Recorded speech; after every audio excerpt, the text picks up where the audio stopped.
میرے بھائی ایک کتا ہوتا ہے، کتا، اس کتے کو جب کوئی مارتا ہے نا، اس کو لاٹھی پڑتی ہے تو کتا بھاگ کر کے ادھر ادھر نہیں جاتا ہے، بلکہ وہ بھاگ کر کے اپنے مالک کے در پہ آتا ہے، کیونکہ اس کتے کو پتا ہے یہ جو مجھ پر ظالم کا ڈنڈا پڑا ہے، یہ جو مجھ پر مار پڑی ہے، اس مار سے ہمیں کوئی بچا سکتا ہے تو وہ ہمارا مالک ہی بچا سکتا ہے، ہمیں مالک کے چوکھٹ پہ ہی پناہ مل سکتی ہے۔ یہ ایک کتے کی سمجھ ہے، لیکن ہماری آپ کی سمجھ کیا ہے؟ ہم آج فلسطینیوں کے لیے واٹس ایپ، فیس بک پر بڑی ہمدردیاں ظاہر کر رہے ہیں، صبح شام وہاں کی فلسطین کی ویڈیو شیئر کر رہے ہیں اور اس پہ دکھ کا اظہار کر رہے ہیں، اور دنیا کو اسرائیل کے مظالم دکھا رہے ہیں اور آنسو بہا رہے ہیں، بڑا کچھ کر رہے ہیں۔ لوگ فلسطین کے ساتھ ہمدردی ظاہر کرنے کے لیے میدانوں میں تو اتر گئے، سڑکوں پہ تو اتر گئے، لیکن مسجدیں ابھی بھی ہماری خالی پڑی ہے، جبکہ پتا ہے کہ آپ سڑکوں پہ اتر کر کے، میدانوں میں اتر کر کے چاہے جتنا اسرائیل مرد آباد کے نعرے لگا لیں،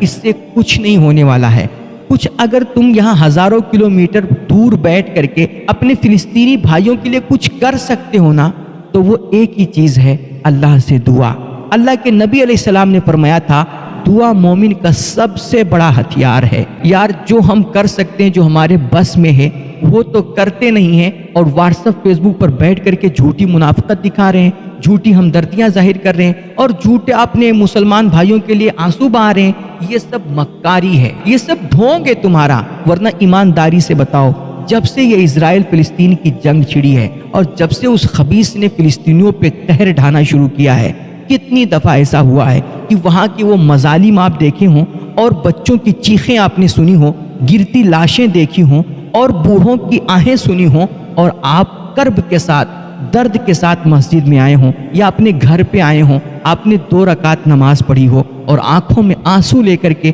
اپنے کریم رب سے عرض کیا ہو کہ میرے کریم، ہم یہاں بیٹھ کر کے بندے عاجز ہو کر کے اپنے ان بھائیوں کے لیے کچھ نہیں کر سکتے، لیکن اے میرے کریم، تو ہر شے پر قادر ہے، تو سب کچھ کر سکتا ہے، میرے پروردگار میرے ان بھائیوں کی مدد فرما، اے اللہ انہیں اسرائیلی مظالم اور آتنک سے محفوظ فرما۔ کتنی دفعہ آپ نے یہ دعا کی؟ اگر آپ اپنے فلسطینی بھائیوں کی لٹتی جوانی، اجڑتے سہاگ، برباد ہوتا شہر، بھوک اور پیاس سے تڑپتے بچے، اور وہاں کے بزرگوں کی آہیں، اور وہاں کی بہنوں اور بیٹیوں کی چیخیں اور فریادیں سن کر کے بھی آپ نے برائیوں کے اڈے نہیں چھوڑے، آپ نے موبائل کا غلط استعمال نہیں چھوڑا، اور آپ بے حیائیوں اور برائیوں کے مناظر دیکھنا بند نہیں کیے، اور آپ 5 منٹ کے لیے مسجد نہ آ سکے، مصلی پہ بیٹھ نہ سکے، اور ہاتھ پھیلا کر کے ان کی مدد اور ان کی نصرت کے لیے اللہ سے دعا نہیں کر سکے نا، تو معاف کیجیے گا، آپ کو سوشل میڈیا پر بیٹھ کر کے فلسطینیوں کے ساتھ ہمدردی جتانے کا